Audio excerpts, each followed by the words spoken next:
Estamos de volta com a doutora Juliana Lima, aqui no programa Viver Direito, falando sobre a perspectiva da conciliação, da arbitragem, porque ela é secretária-geral de uma grande câmara arbitral nessa área empresarial aqui de Minas Gerais, que é a Caminas. Eu gostaria de saber um pouquinho o que faz com que as pessoas levem as suas demandas para uma câmara privada, quais que são as vantagens, por exemplo, disso?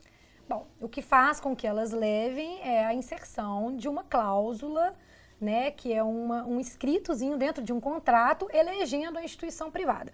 No caso da arbitragem e da mediação, existem duas formas de você fazer. Uma é dentro de uma instituição privada e outra é uma forma ad hoc, fora disso, onde as partes que estão participando do processo vão criar as regras, vão escolher o árbitro, a sede. No caso de uma instituição privada, eles já aderem quando escolhem essa instituição, quando colocam no seu contrato aquela instituição como administradora, eles já escolhem, já optam, né, e já aderem ao regulamento da instituição, à tabela de custas, já sabe que a maioria das instituições vai ter uma lista de profissionais para indicarem como árbitro, já vai ter a estrutura da Câmara. Então, tudo isso é uma vantagem, né, diante da possibilidade de você fazer isso fora de uma instituição privada. Fora a questão até do sigilo, né, já que é uma demanda empresarial em que as empresas têm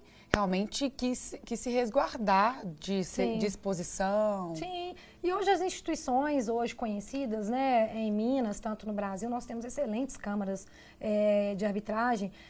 O trabalho dessas instituições é a administração do procedimento. Isso é feito com muita excelência, com muita competência, e isso com certeza conta muito na hora das partes escolherem, né? Além do que, a gente sabe muito bem que quando duas partes estão em conflito, dificilmente elas vão conseguir chegar num consenso também quanto às regras. Se elas já estão num conflito, já tem um impasse, então quem dirá que elas não podem criar aí mais conflito na hora de elaborar as regras, criar um regulamento, escolher um profissional, né? A vantagem de ter uma câmara na cláusula, eleita na cláusula, também a gente pode considerar o fato dessa facilidade aí das partes já terem, vamos dizer assim, tudo pronto. Entendi. Então é até interessante hoje se incentivar que isso aconteça, né? Ao invés das empresas, por exemplo, colocarem no contrato, eu elejo o Foro de Belo Horizonte, da comarca de Belo Horizonte, como a gente vê como é comum, né, nos contratos. Aí normalmente pode já citar a Câmara específica.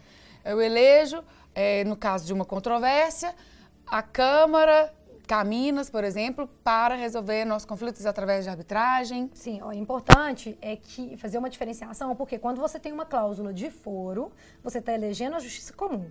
Quando você inclui uma cláusula compromissória, que é o nome que a gente dá para essa cláusula elegendo a arbitragem ela se torna obrigatória.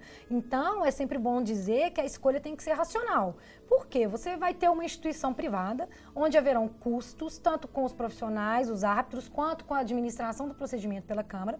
Então, não adianta você só olhar e falar, eu achei bonito e acho lindo a instituição tal, vou colocar no meu contrato. E na hora que você tem um litígio, às vezes o valor das custas é até maior do que o valor do pedido. Por isso eu digo sempre que a escolha tem que ser racional, tá? Mas, voltando à sua pergunta, sim, o ideal é que você coloque, já eleja na sua cláusula a instituição privada que vai administrar aquele procedimento. Nada impede.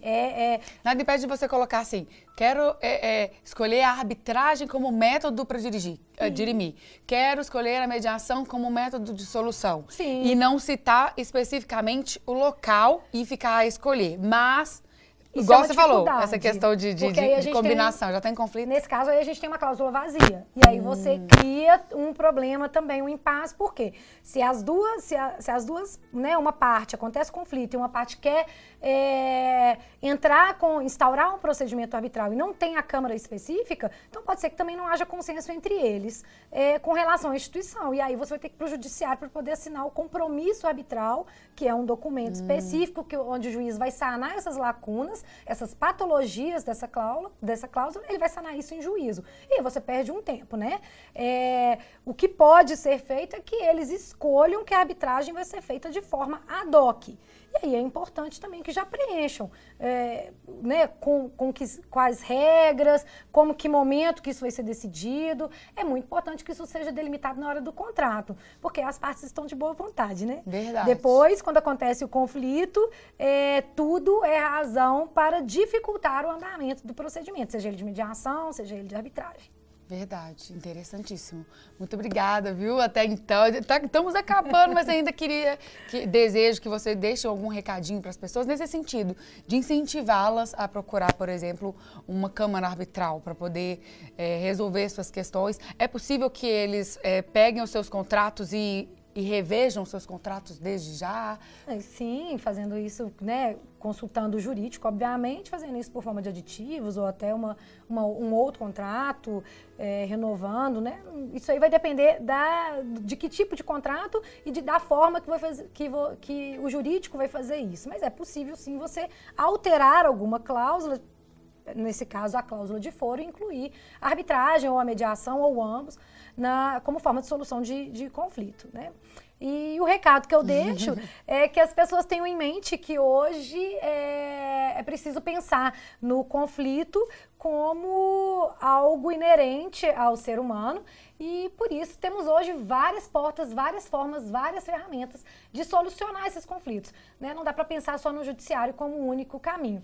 Então, é bom pensar, refletir e, caso queiram procurar uma instituição privada, vá em instituições sérias, instituições com credibilidade. Estamos de portas abertas, a Camina sempre é muito receptiva com quem tem interesse em conhecer, em saber um pouquinho mais sobre os institutos. É um prazer e nosso papel também participar desse processo de difusão dos métodos ótimo, de solução de conflitos. Eu é que agradeço também, porque a gente sempre pensa em recorrer primeiro ao Poder Judiciário, sendo que, na verdade, deveria ser a última alternativa. Verdade. Não deu para resolver de verdade, então nós temos também o Poder Judiciário. E, às vezes, as pessoas invertem e fica um caos, né? Sim. Tanto lá dentro do Judiciário quanto na resolução das suas demandas. Verdade. Juliana, muito obrigada mais uma vez por ter vindo. É sempre um prazer receber você, conversar com você. Estamos com as portas abertas também para recebê-la mais vezes. Prazer é meu, muito obrigada. Até. Até. Não deixe de passar na Estilo Modas, sempre com um look lindo para o seu programa, para o nosso programa maravilhoso. E no Espaço K para cuidar dos seus cabelos. Até mais.